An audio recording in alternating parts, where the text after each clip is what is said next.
जय जगन्नाथ मोर चैनल दृष्टि एस्ट्रो को आपण मानक स्वागत। राशि चक्र नवम राशि धनुराशि एवं धनुलग्न व्यक्ति मानक अगस्त 2025 किपरि कटिबो आसंतु जानिबा।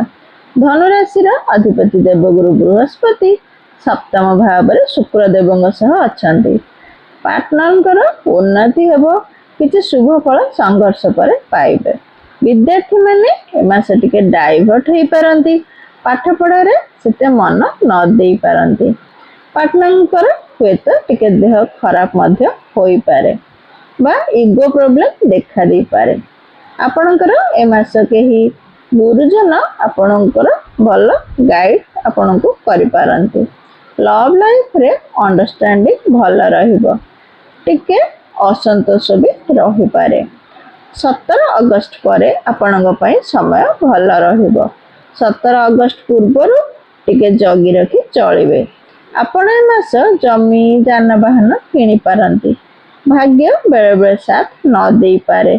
कर्म क्षेत्र रे उन्नति चाहथिबो, जेतिकी पाइबा कथा सेतिकी आपण हुएत पाई न पारंती। आपणकर ए मास कम्युनिकेशन स्किल भल रहिबो। अधिक काम को नहीं उत्साह फल तरबरिया कार्य कले असुविधा पड़ पारंती। व्यवसाय रे शुभ फल पाइबे, किछि विषय मुंडबिंधार कारण होई पारे। शुभ फल प्राप्ति